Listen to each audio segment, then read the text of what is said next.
नमस्कार. कसे आहात सर्व? मस्त आहात ना? मस्तच राहा सर्वांना. सर्वप्रथम श्री स्वामी समर्थ. तुम्हाला सर्वांना आजचा दिवस खूप छान आनंदाचा आणि आरोग्यदायी जाओ. तर आपली आता मकर संक्रांत येऊन गेली आणि त्यानंतर आता रथसप्तमी पर्यंत सर्वांचे हळदी कुंकूचे कार्यक्रम सुरू राहणार आहेत. आणि आता जसं हवा बदलते, वातावरण बदलतं, तर हवेमध्ये जो गारवा आहे ना, तर त्याच्यासाठी आपल्याला उष्णता मिळेल असे काही पदार्थ खाण्याची गरज असते. तर म्हणून तीळ आणि गुळाचा समावेश केला जातो. तर बघा, तिळाचे आणि गुळाचे असे मस्त मस्त लाडू बनवतो आपण. तर मी काय करते, तर ही डाळ भाजून घेते आणि मी अर्धा किलोचेच लाडू बनवते, पण त्यामध्ये सुद्धा मी पाव किलोचं वेगवेगळं मिश्रण करते, की जेणेकरून लाडू करताना सोपे पडावेत. कारण हे लाडू म्हणजे पटकन आळतात आणि त्याच्यामुळे लाडू बनवण्यासाठी थोडासा प्रॉब्लेम होतो. तर म्हणून मी तरी अशी टेक्निक वापरते. तर बघा, हे तीळ जे घेतले ते हे पहिले मी पाव किलो तीळ भाजून घेते आणि ते बिना पॉलिशचे जे तीळ असतात ते मी वापरते. तर तीळ 5 मिनिटात आपले भाजले जातात. तीळ भाजलेत की नाहीत हे तुम्हाला कसं समजेल? तर तिळाचा चटचट असा आवाज येतो आणि बघा तीळ फुलतात. जसं आपण रवा भाजताना कसा रवा फुलतो, तर तसेच हे तीळ सुद्धा तुम्हाला फुललेले दिसतील. तर अशा प्रकारे एकदम कमी गॅसवरती म्हणजे मंद गॅसवरती तुम्हाला सुरुवातीपासून शेवटीपर्यंतची संपूर्ण प्रोसिजर अगदी मंद गॅसवरतीच करायची आहे. तर तीळ असे व्यवस्थित भाजून घेते. सर्व जे भाजण्याचं जे काम आहे ते मी सर्व आधीच करून घेते. कारण नंतर मग कढईमध्ये जेव्हा आपण गूळ घालणार, तर मग गुळामुळे कढई खराब होते. तर त्याच्यामुळे तीळ वगैरे सगळं मी भाजून घेतलं. मी यामध्ये तीळ आणि डाळ 2च गोष्टी घालते. शेंगदाण्याचा कूट नाही घालत आहे, तोही तुम्ही घालू शकता. तर बघा, गूळ हा मी साधा गूळच घेतलेला आहे, जो आपला देशी गूळ असतो. तर जेवढं तुमचं तिळाचं प्रमाण असेल, आता मी अर्धा किलो तीळ घेतले, तर अर्धा किलो मी गूळ घेतलाय. त्याच्यामध्ये जर तुम्हाला वाटत असेल तर तुम्ही चिक्कीचा गूळ सुद्धा वापरू शकता. तर अर्धा चिक्कीचा गूळ आणि अर्धा साधा गूळ असं जरी बनवलं तरी चालतं. पण कधी कधी चिक्कीचा जो गूळ असतो तो जास्त चिकट असला तर मग आपले लाडू जास्त चिकट होतात आणि खाताना ते दातामध्ये अडकतात सुद्धा. तर म्हणून मी साधाच गूळ घेते. आणि त्यामध्ये ह्या काही काही गोष्टी आहेत ज्या तुम्ही केल्या तर खरंच लाडू मस्त होतात. तर गूळ पातळ करताना त्यामध्ये 1 ते 2 चमचा फक्त पाणी घालायचं आणि परत तो गूळ छान शिजवायचा. हा गूळ पूर्ण होईपर्यंत 5 मिनिटाचा मला वाटतं वेळ लागतो. आणि करता करता म्हणजे गूळ शिजवताना आपल्याला हा गूळ चेक पण करायचा आहे. तुमची ही गुळाचं जे प्रमाण आणि त्याचा वेळ हे जर परफेक्ट असेल तर तुमचे लाडू एकदम बरोबर होतात. तर बघा, अशा एका प्लेटमध्ये तुम्ही पाणी घ्या. पाण्यामध्ये थोडेसे हे ड्रॉप्स टाकून बघा. जर आपला गूळ असा एकदम व्यवस्थित जमा होत असेल आणि तुटत नसेल, तर हा बघा अजून बाकी आहे, तो तुटतोय. तर अशा प्रकारे तुम्ही चेक करा आणि खूप जास्त जेव्हा कडकडीत पडतं पटकन, म्हणजे हे थेंब जे कडकडीत पडतात, तर ती पुढची स्टेज होऊन जाते गुळाची. त्याच्यापासून चिक्की बनवली जाते. त्याच्या आधीचीच स्टेज आपल्याला गुळाची घ्यायची आहे. तर बघा, पुन्हा मी 1 मिनिट गूळ हलवला आणि त्यानंतर पुन्हा चेक करते. तर बघा, आता व्यवस्थित जेली सारखं असं जमा होतंय, म्हणजे आपला गूळ व्यवस्थित तयार आहे आता आपल्या लाडूसाठी. तर आता गूळ असाच ठेवायचा आणि यामध्ये आता तुमचं बाकीचं मिश्रण घालून घ्यायचं. यामध्ये मी तीळ घालते भाजलेले. त्यानंतर जी डाळ होती ती पण मी भाजून घेतली होती आणि मिक्सरमधून थोडीशी वाटून घेतली होती. तर ती ह्यामध्ये घालते. त्यानंतर यामध्ये तुम्ही जायफळ आणि वेलचीची थोडीशी पूड घाला. त्याने पण अजून आपल्या लाडूला खूप छान मस्त चव येते. जर याच्यामध्ये शेंगदाणे घालायचे असतील तर शेंगदाणे घाला. फक्त मला तुम्हाला एक गोष्ट सांगायची आहे, की जेवढं प्रमाण आपलं सारणाचं असेल, तेवढंच प्रमाण आपलं गुळाचं असलं पाहिजे. तरच लाडू परफेक्ट होतात. नाहीतर बऱ्याचदा आपण काय करतो, की गूळही म्हणजे पाव किलो घेतो आणि तीळही पाव किलो घेतो आणि मग वरच्या ज्या जिन्नस असतात म्हणजे शेंगदाणे, डाळ वगैरे हे एक्स्ट्राचं होऊन जातं आणि त्याच्यामुळे तुमचं गुळाचं आणि सारणाचं प्रमाण चुकतं आणि त्याच्यामुळे तुमचे लाडू म्हणजे आपले लाडू चुकतात आणि मग ते घट्ट घट्ट होत जातात. तर म्हणून घेतानाच तुम्ही अर्धा किलो समजा गूळ घेतला तर अर्धा किलो तुमचं संपूर्ण जे सारण आहे म्हणजे सगळ्या गोष्टी पकडून तुमचं सारण अर्धा किलोचं झालं पाहिजे. तर बघा, आता हे छान मिक्स केलंय आणि आता नेक्स्ट ट्रिक जी आपण यूज करायची आहे ती म्हणजे की बघा, असे छोटे छोटे गोळे, जेवढे साईजचे तुम्हाला लाडू बनवायचे तेवढ्या साईजचे गोळे असे म्हणजे अंदाजे हे गोळे असे प्लेटमध्ये काढून घ्यायचे. कारण एकदम गरम गरम तर लाडू आपल्याला वळता येत नाही, हाताला चटके बसतात आणि तो वळलाही जात नाही. त्याला एका सेकंदचा थोडासा वेळ दिला ना, तर तो लाडू एकदम मस्त वळला जातो. तर अशा प्रकारे छोटे छोटेसे जेवढे लाडूचे मला साईज पाहिजे त्याच्यानुसार मी असे प्लेटमध्ये काढून ठेवलंय. त्यानंतर हाताला एकदम हलकं असं पाणी लावायचं आणि बघा हे लाडू किती इझिली वळले जातात. पटापट पटापट वळले जातात. पण थोडंसं फास्ट पण करावं लागतं आपल्याला, एकदम हळूहळू नाही करायचंय. आणि जर तुमच्यासोबत लाडू वळण्यासाठी आणखीन 1-2 जण असतीलच तर आणखीनच चांगलं आहे. तर लाडू आणखीन पटापट होतात. तर म्हणून मी अशा प्रकारे दोनदा 2 पार्ट्स करते, म्हणजे की एकदम हे सुद्धा मिश्रण लगेच घट्ट व्हायला सुरुवात होते. तर ह्याच्यामध्ये आणखीन एक ट्रिक आहे, की तुम्ही एखाद्या टोपामध्ये किंवा दुसऱ्या कढईमध्ये पाणी तुम्ही गरम करा उकळत आणि त्याच्यावरती ही कढई ठेवा. म्हणजे जे मिश्रण जे आहे ते आपलं गरम राहतं बऱ्यापैकी आणि लाडू फटाफट वळले जातात. पण मी हे पाव-पाव किलोचंच वेगवेगळं मिश्रण करते ना, त्यामुळे आणखीन सोपं पडतं बघा. एकदम जर तुम्ही सगळं टाकलत आणि नंतर जेवढ्या वेळा तुम्ही ते गरम करत जाल ना, ते मिश्रण कडक होत जातं. तर बघा आता आपले हे पाव किलोचे जवळपास एवढे लाडू तयार झालेले आहेत आणि लाडू मस्त नरम झाले होते, अजिबात कडक झाले नव्हते. छान झाले होते लाडू. तर आता जी सेकंड बॅच आहे माझी ती मी आता करायला घेते. त्यासाठी पुन्हा आता गूळ गरम करते. लाडू तर बनवले, पण नंतरच्या गोष्टी ह्या जास्त हेक्टिक असतात. तर त्याच्यासाठी एकदम भारी ट्रिक मी तुम्हाला सांगते. कधी आपण काय करतो, की झालं काम की लगेच थंड पाण्यामध्ये बुडवून टाकतो आणि मग हे मिश्रण एवढं घट्ट होतं की ते निघत नाही.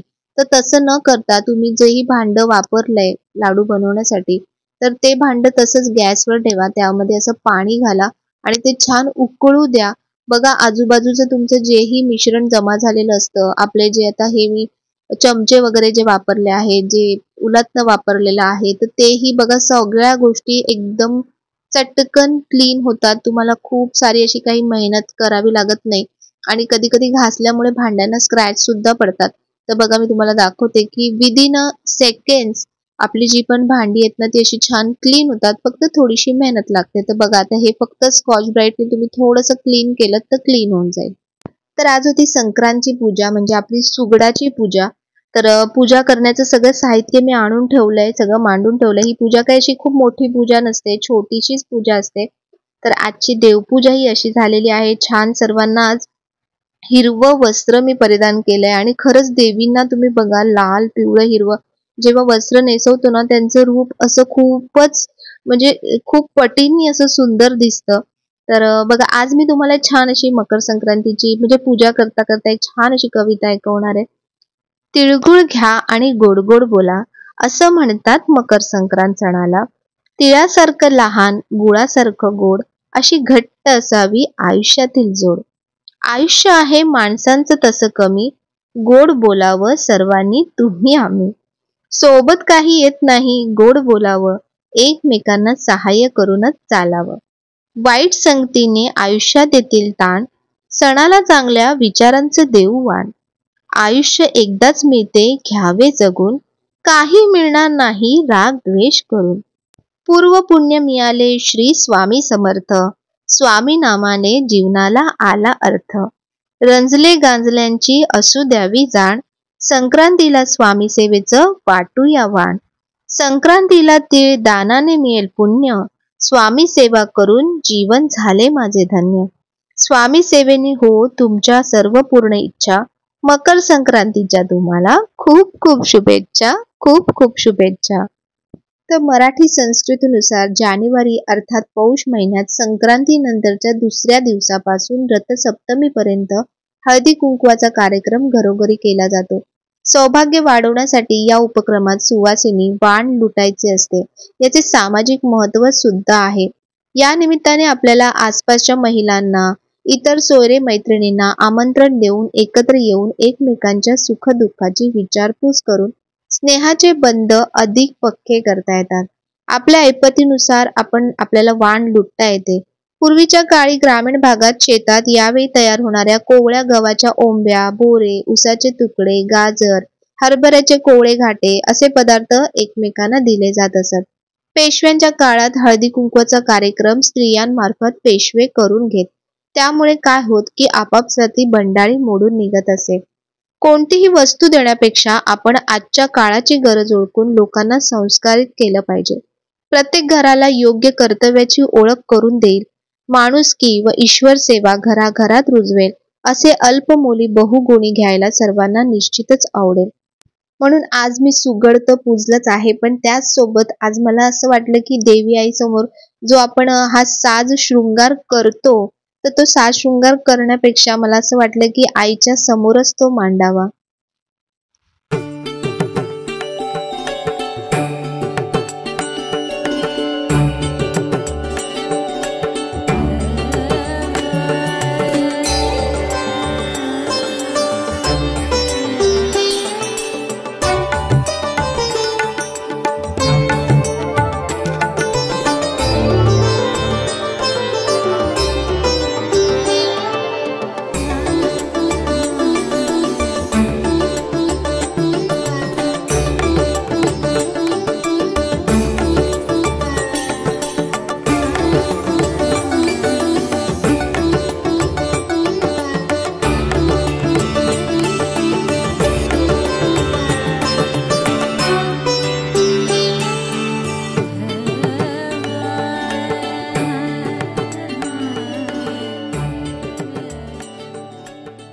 तर अशा प्रकारे आजची मकर संक्रांतीची आणि सुगड पूजनाची खूप छान अशी पूजा झाली. आणि नेहमी कसं आपण हळदी कुंकू वगैरे असल्यानंतर बघा आता रांगोळ्या काढतात असं छान, पूर्ण म्हणजे आपण जे सौभाग्याचं लेणं आहे तर त्या सगळ्या गोष्टी अशा छान रांगोळीमध्ये काढतात. तर म्हणून मला आज विचार आला की का नाही आपण आईसमोर आज छान शृंगार मांडूया, जो पण म्हणजे हे सौभाग्याच असते, ही पूजा जी असते ती आपल्या सौभाग्यासाठीच असते, सौभाग्याच्या दीर्घायुष्यासाठी असते. तर म्हणून मी म्हटलं की जे खरोखरचे जे आपले दागिने आहेत, खरोखरचे जे आपले आभूषण आहेत, तर त्याचंच का नाही आईच्या समोर आज असं मांडूया छान. तर म्हणून मी ते आज असं मांडलं आणि अशी पूजा केलेली आहे. तर हे जे सुगडाचे जे वाण असतात तर ते तुम्ही जवळपास जर तुमच्या म्हणजे येत असतील लेडीज हळदी कुंकूसाठी वगैरे, तर त्यांना लगेचच देऊ शकता वाणाच्या स्वरूपात. हळदी कुंकू लावायचे आणि अखंड जे वाण आहे ते त्यांना द्यायचे. तुम्ही आजच असं नाहीये, हे तुम्ही दुसऱ्या तिसऱ्या दिवशी सुद्धा देऊ शकता. जर कोणीच मिळतच नसेल, म्हणजे लेडीज कोणी येणाऱ्या नसतील, तर मग तुम्ही तुमच्या कुलदेवीला ठेवू शकता, एक गाईला ठेवू शकता, एक तुमच्या जवळपास कुठे देवी आईचं मंदिर असेल तर तिथे ठेवू शकता, किंवा आणखीन तुमच्या मंदिरात कोणी देवी असतील तर म्हणजे वेगळ्या देवी असतील तर त्यांना ठेवू शकता. तर असं म्हणजे कोणाला नाही देता आलं तरी तुम्ही असं ठेवू शकता. तर मी तरी सगळ्यांना एकेकाला देणार आहे. आज खरं तर आम्ही दरवर्षी ना जातो प्रत्येकाकडे म्हणजे तिळगुळ वाटायला, कारण लहानपणापासून जी सवय आहे आणि सगळे जवळजवळ असतात तर त्याच्यामुळे जातो सगळ्यांकडे. पण आज निष्ठाची तब्येत बरी नव्हती, सकाळपासून तिला खूप सर्दी खोकला वगैरे म्हणजे खूप झाले, तर त्याच्यामुळे मग माझा पण सकाळपासून मूड थोडा खूप डाऊन होता, तिला तापासारखं पण भरपूर वाटत होतं. तर म्हणून मग मी, आणि घरी मग कोण नाहीये, ती एकटी, आणि आता तिचं कसं गुरुवारपासून पेपर्स पण आहेत तर तिचा अभ्यास सुद्धा घ्यायचा होता. तर म्हणून म्हटलं ह्यांना की तुम्हीच जाऊन या आज, मग मी नंतर उद्या वगैरे जाऊन येईन ती शाळेत वगैरे गेल्यानंतर. तर म्हणून आम्ही आज गेलो नाही, म्हणजे मी आज गेली नाही, हे गेलेत. मी जे लाडू वगैरे बनवले तर ते पाठवले त्यांच्यासोबत. तर फक्त संक्रांतीचा सण असा नाही, कुठलेही सण असो ते सगळ्यांसोबत साजरे करण्यामध्येच त्या सणाची मजा असते आणि एकोपा वाढतो. त्याच्यामुळे आपला येणं जाणं होतं, भेटीगाठी होतात. तर तेच मला आज कसं तरी वाटत की सगळी कुठे गेली नाहीये ना, तर मला असं सणासारखंच वाटत नाहीये. म्हणजे खरंच येते की सण हा माणसांमुळेच होतो, आपल्या पैशांमुळे किंवा आपल्या वस्तूंमुळे या गोष्टींमुळे सण होत नाही. तर जेवढी तुमची माणसं असतील, माणसं येता जातात, तर त्याच्यामुळे त्या सणाला आणखीन जास्त उभार येते. तर असं, आणि लकीली आमच्या इथे खरंच सगळे जवळ आहेत, तर त्याच्यामुळे खूप बरं वाटतं. प्रत्येक काहीही घरातलं फंक्शन म्हणा किंवा कुठलाही सण असेल तर सगळे एकत्र येतात आणि ते खूप बरं वाटतं.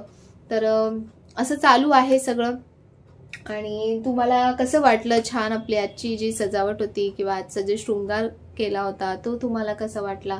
तुमचे छान छान कमेंट्स येतात आणि छान छान कमेंट्स असेच येत राहू देत. हे एक आपलं कुटुंबच आहे जे स्वामींनी मला दिलंय आणि मी खूप स्वतःला खरंच भाग्यवान समजते की इतकं छान कुटुंब स्वामींनी मला दिलेलं आहे.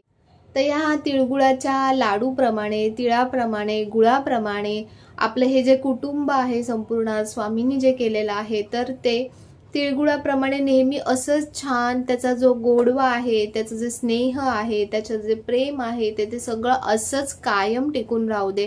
आणि जसं तुम्हाला म्हटलं की प्रत्येक गोष्टीमध्ये जसं शास्त्रीय कारण आहे तसंच धार्मिकही कारण आहे, तसं भरपूर कारणं आहेत त्याच्या मागची।